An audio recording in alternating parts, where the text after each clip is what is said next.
On paper, it's a storybook romance, but not every story is true. The marriage of Queen Elizabeth and Prince Philip may not have been an ideal one, but the true story was way more interesting than the version you might know. It may be surprising to some, but the Queen is actually distantly related to her husband. The two are third cousins through their shared great-great-grandparents, Queen Victoria and Prince Albert, who themselves were first cousins. Elizabeth was just 13 years old when she first met Philip, but despite her young age and the fact that they share some of the same blood lineage, she fell for him pretty quickly. But even though they share some family members, Elizabeth grew up on the posher side of the spectrum, while Philip had a different experience. He had a more normal childhood, washing dishes and playing sports through local organizations.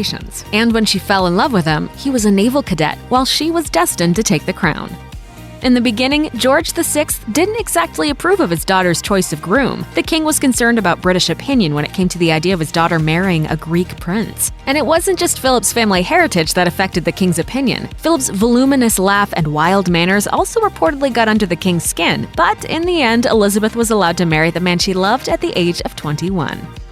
In order to marry Elizabeth, Philip had to make some changes to his own life. He had to become a naturalized British citizen, and none of his German family members were allowed to come to the wedding, which included Philip's 3 sisters, who had married German men. On top of that, the king did not want to officially announce his daughter's engagement until she was 21, so Princess Elizabeth and Philip had to keep their relationship quiet for some time until it could be announced. When one thinks of a royal wedding, words like glamorous, elegant, and extravagant come to mind. That's certainly been the case in recent generations. However, there were certain budgetary constraints on Elizabeth and Philip's wedding due to the tough times of their union. Great Britain was still recovering from World War II when the couple were wed, so the queen-to-be actually had to use ration coupons to pay for her wedding dress materials. Of course, the government allowed their princess 200 extra coupons for the dress, but still, she shared in the nation's struggles in her own little way. Naturally, the resulting dress was still very beautiful and luxurious. It included a 13-foot-long train and was embroidered with crystals, so she wasn't exactly roughing it with those ration coupons. One thing many people might not know about Prince Philip, however, is that he actually moved out of Buckingham Palace late in his life, taking up residence in a farm manager's cottage called Wood Farm, located on the grounds of the royal residence of Sandringham. He had reportedly stopped living with the Queen after retiring from public life at the age of 96. In 2020, as COVID-19 swept through the UK, the press reported that Queen Elizabeth and Prince Philip had reunited to live together at Windsor Castle for the first time in 2 years. In truth, Prince Philip was most likely at his happiest when not living with the Queen. When he retired, gossip columns even ran a story suggesting that the move had been, in part, the Queen's idea. At the time, an anonymous source told one tabloid, "She knows him too well. If he was still at the center of royal life, he'd feel he had to be involved. Being at Wood Farm means he's not too far away, but far enough to be able to relax." Prince Philip's dislike of Buckingham Palace is well documented, with reports claiming that he once compared the palace's architecture to that of a hospital. Certainly, the palace was never a place where the Duke of Edinburgh could actually relax. According to Charlie Proctor, editor of Royal Central, it was viewed as a workplace by the Duke. It is in the middle of noisy central London, and perhaps doesn't offer the same peaceful tranquility as Windsor Castle or Sandringham House. But moving out of Buckingham and into a farmhouse didn't mean that Prince Philip gave up the luxuries of royal life. In fact, the Daily Star reported that the prince had a house of staff to attend to his needs, including 2 pages, a footman, a chef, a housekeeper, a valet, and a security detail.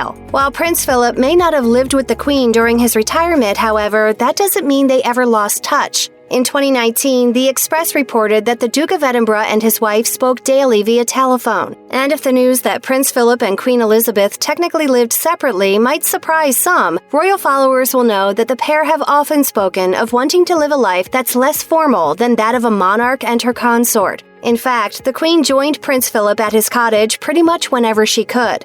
Before Philip's death, royal biographer Penny Junor told the Daily Beast that the couple had always been this way, saying, "They are very modest. They like being in a smaller, cozier house and not having to have all the staff. We may dream of living in a palace surrounded by flunkies, but they dream of being like us." During his retirement, Philip spent his days reading and watercolor painting, but he also likely enjoyed spending time at the grill.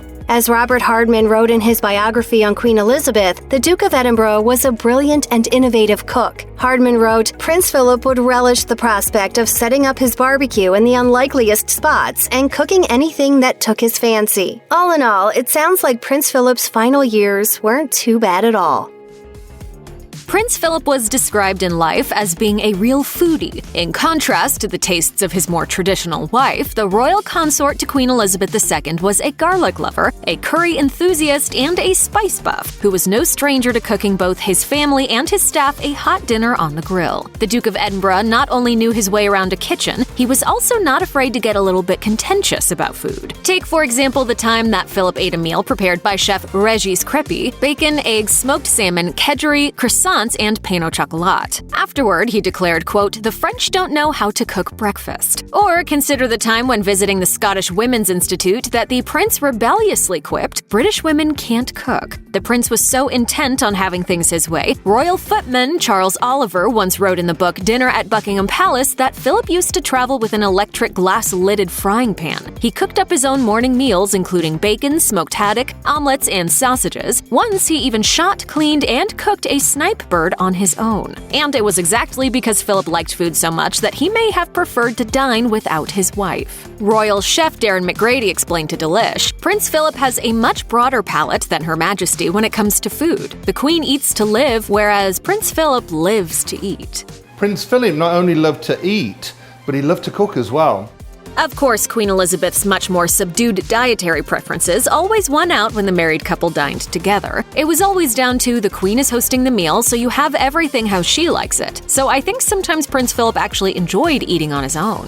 Just ask Woman's Day journalist Alyssa Sansi, who tried eating like Queen Elizabeth for a week. If you like a lot of flavor, it's hard. The writer described the Queen's diet as painfully monotonous and bland, noting Her Majesty's affinity for breakfast cereals, grilled chicken, steamed veggies, and cucumber sandwiches. Not exactly the diet filled with spicy curries that Prince Philip is said to have enjoyed. Then there's the fact that royals were generally told to stay away from Philip's favorite ingredients in order to keep their breath smelling unobjectionable for public appearances. That means no garlic or onions, much to the outrage of many a gourmand. When Prince Philip retired from royal life in 2017, he moved permanently to the royals' Sandringham estate in Norfolk, England. Queen Elizabeth, meanwhile, stayed at Buckingham Palace. It's safe to bet that at Sandringham, the Duke of Edinburgh's culinary preferences ruled the roost, at least that is until the winter holidays when his wife joined him to celebrate Christmas. Another point of disagreement between Her Majesty and His Royal Highness: drinks. Queen Elizabeth may be faithful to her gin, German sweet wines, and champagnes, but her husband, like his grandson Prince William, was a beer person.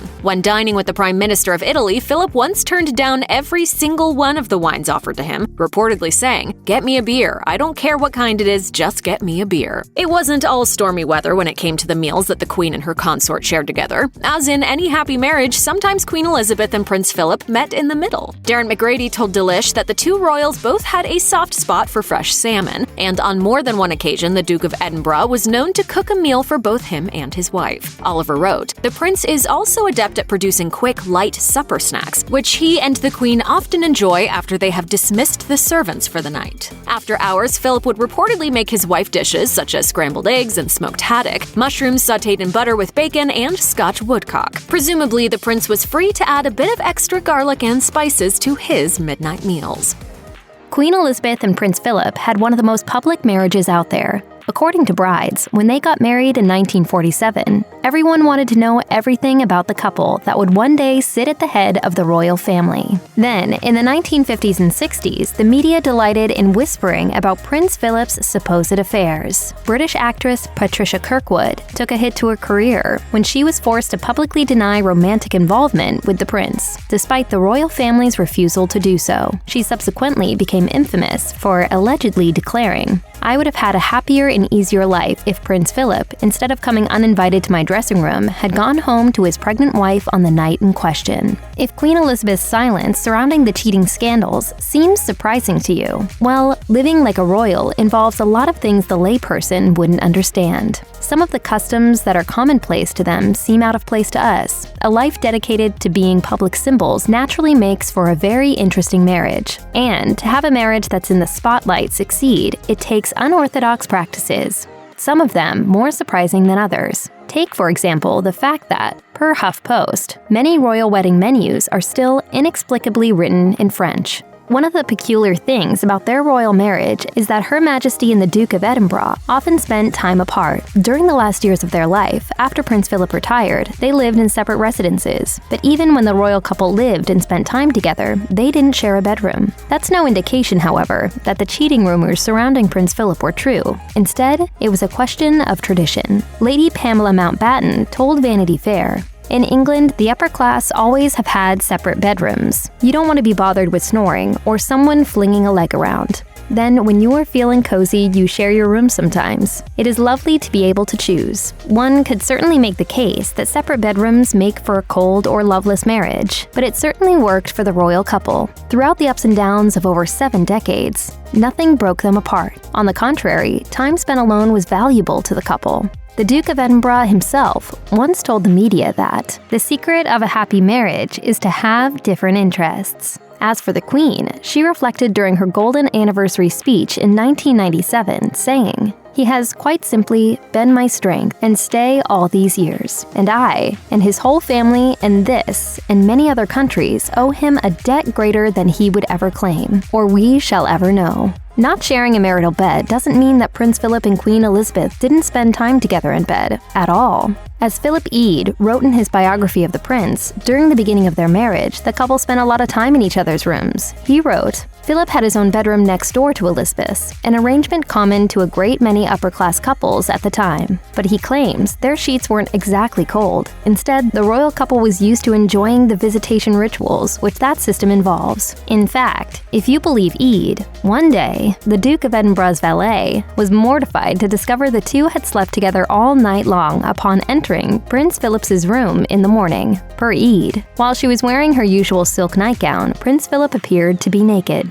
He didn't care at all. By every account, Prince Philip was always a bit cheeky. The Daily Mirror's James Whittaker once wrote that after someone complimented the Queen's blemish-free face, her husband countered, "Yes, she's like that all over." Lucky for Philip, Queen Elizabeth was almost inconceivably patient with him. The prince toasted his wife on his 50th anniversary, saying, "I think the main lesson we have received is that tolerance is the one essential ingredient in any happy marriage. You can take it from me, the Queen has the quality of tolerance in abundance."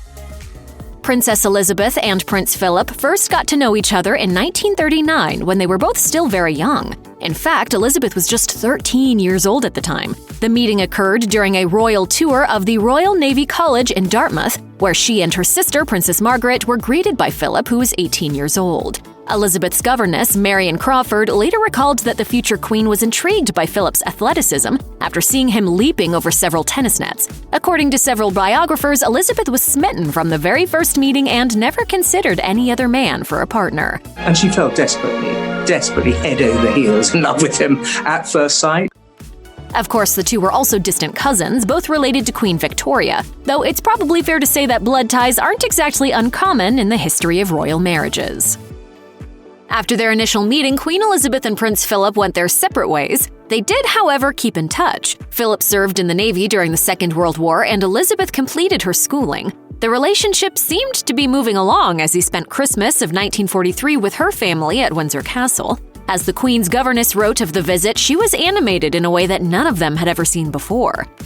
After a brief engagement, Queen Elizabeth and Prince Philip married in an extravagant ceremony in November 1947. Elizabeth was the 10th royal to marry at Westminster Abbey, and the ceremony was recorded and broadcast by BBC Radio to 200 million listeners. While the wedding itself wasn't televised, Elizabeth and Philip greeted the public from the balcony of Buckingham Palace afterwards. Elizabeth's dress was designed by Sir Norman Hartnell, who reportedly used a famous Botticelli painting as his inspiration. The couple also had an elaborate 9-foot-tall wedding cake that featured their coats of arms and sugar figures of their favorite activities, while a wedding breakfast was hosted the next morning. The pair spent their wedding night in Hampshire at Philip's uncle's estate before traveling to their Balmoral estate in Scotland for their honeymoon. In the early years of their marriage, Princess Elizabeth and Prince Philip enjoyed a peaceful existence as she had yet to become the Queen of England. Shortly after the wedding, the couple seemed to be perfectly happy. Elizabeth wrote to her parents, "We behave as though we had belonged to each other for years. Philip is an angel. He is so kind and thoughtful." Meanwhile, Philip wrote to Elizabeth's mother, "My ambition is to weld the two of us into a new combined existence that will not only be able to withstand the shocks directed at us, but will also have a positive existence for the good." The pair spent their first few years living in Malta, where Philip was the commander of a Royal Navy ship. This blissful honeymoon period came to an abrupt end, however, when Elizabeth's father, King George VI, died in 1952. When King George died, Princess Elizabeth and her husband had to return home, where she was expected to take the throne. Philip had to give up his naval career in order to become her consort too. As he himself once said, "I thought I was going to have a career in the Navy, but it became obvious there was no hope. You have to make compromises. That's life. I accepted it. I tried to make the best of it." The fictionalized drama series The Crown portrayed this era as a time of tension, with Philip struggling to adjust to his new duties, and it appears that there is likely to be some truth in this. As royal biographer Philip Ziegler told the Daily Mail, "It would be surprising if any strong-minded, enterprising man who wants to have his own career wouldn't have been slightly irritated about having to walk 2 steps behind someone else." Eventually, however, Philip became more accustomed to his new role. As Royals author Clive Irving told NBC News, "Because they have been married for so long, the marriage evolved and it turned out much better than it began." Queen Elizabeth and Prince Philip had 4 children: Prince Charles, Princess Anne, Prince Edward, and Prince Andrew. In The Crown, Philip is portrayed as a distant, uncaring father, but both he and the Queen were reportedly heavily involved in their children's upbringing. According to some tabloid sources, the Queen was actually upset and annoyed about how the show portrayed Philip's parenting skills. One senior staff member reportedly told The Express, "She was particularly annoyed at a scene in which Philip has no sympathy for a plainly upset Charles while he is flying him home from Scotland. That simply did not happen." As Philip recalled at his golden wedding anniversary, "Like all families, we went through the full range of the pleasures and tribulations of bringing up children. I am naturally somewhat biased, but I think our children have all done rather well under very difficult and demanding circumstances, and I hope I can be forgiven for feeling proud of them." While the Queen took on her full range of duties as monarch, her husband had a part to play too. After giving up his career, he became a full-time royal. In addition to appearing at many royal engagements with his wife, Prince Philip also undertook 22,000 solo engagements for the royals. Of his contribution to her role, Elizabeth once said, "He is someone who doesn't take easily to compliments, but he has quite simply been my strength and stay all these years." Prince Philip retired from his public role in 2017 at the age of 96. While Queen Elizabeth and Prince Philip were certainly very busy with royal duties during their marriage, they continued to enjoy spending peaceful time together in more modest surroundings. For one, Philip was reportedly never a fan of Buckingham Palace, and even once compared it to a hospital. The pair apparently had a lifelong dream of moving away from London for a simpler life. As the Daily Beast put it during one article about the couple, the dream of quietly living out their days as normal people in the Shires. When they could get away from official appearances, the Queen and Philip often spent time at Cragwyn Lodge on the Balmoral estate in Scotland. Here, they reportedly enjoyed a more down-to-earth lifestyle, with the Queen doing the washing up and the Prince holding barbecues. Queen Elizabeth and Prince Philip have welcomed several grandchildren and great-grandchildren into their family over the years, including Prince Charles's children, Prince William and Prince Harry. Another of these grandchildren, Princess Eugenie, described her grandfather in the documentary Our Queen at 90, saying, "I think Grandpa is incredible. He really is strong and consistent." Reportedly, Philip was especially helpful towards William and Harry after their mother, Princess Diana, passed away. The Queen apparently has an equally close relationship with her grandchildren. As a body language expert once told Good Housekeeping, "There's a genuine joy in her face when she's with her grandchildren, and that's all that matters." Finally, Prince William himself once said of his grandparents, "I would love to know their secret. They are the most lovely couple."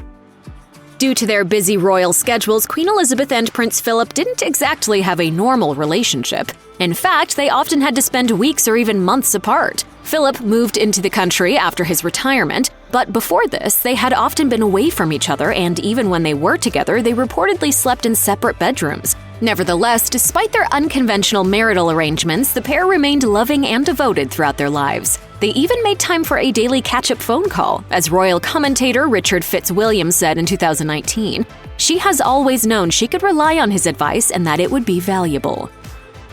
You might not imagine the Queen and her husband being particularly romantic. However, in private, they were evidently very fond and affectionate with each other. Most famously, Philip used to call his wife Cabbage. Apparently, this was a joke taken from the French pet name Mon Petit Chou, which directly translates to My Little Cabbage. Peter Morgan, who wrote the 2006 film The Queen, told The Times, "I inquired in royal circles and was told on very good authority that that is what the Duke sometimes calls the Queen."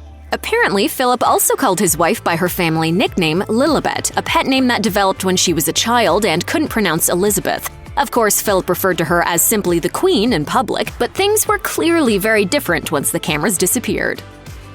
The royal couple was always fastidious about marking their wedding anniversary, as it was usually the only time either expressed any remotely romantic feelings in public. The pair's first public celebration was for their 6th anniversary during the year of Queen Elizabeth's coronation, with a dance held at Clarence House. In 1972, Philip and the Queen held a service at Westminster Abbey for their silver anniversary.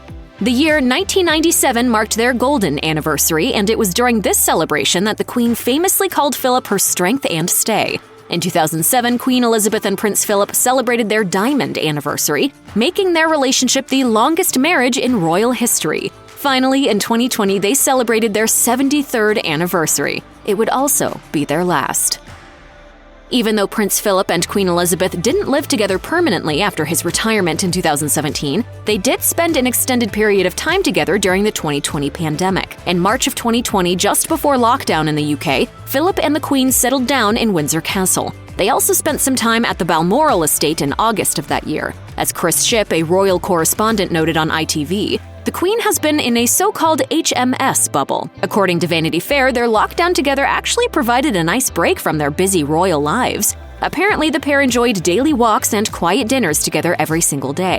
Unfortunately, these were some of the final days that Queen Elizabeth and Prince Philip shared together. Philip began to experience health problems during this time and was rushed to hospital in early 2021.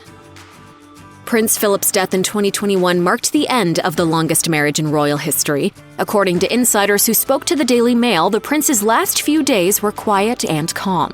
Apparently, he was determined to die at home rather than at the hospital. In his last few days, he sat outside in the sun with a rug over his legs and avoided using a wheelchair. As one insider said, when the wheelchair first appeared in the private rooms, he shouted, "Get that bloody thing out of my sight."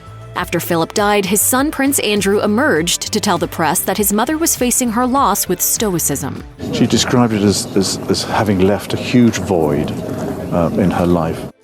Responding to the numerous tributes paid to Philip following his death, the Queen released a statement saying, "We have been deeply touched and continue to be reminded that Philip had such an extraordinary impact on countless people throughout his life.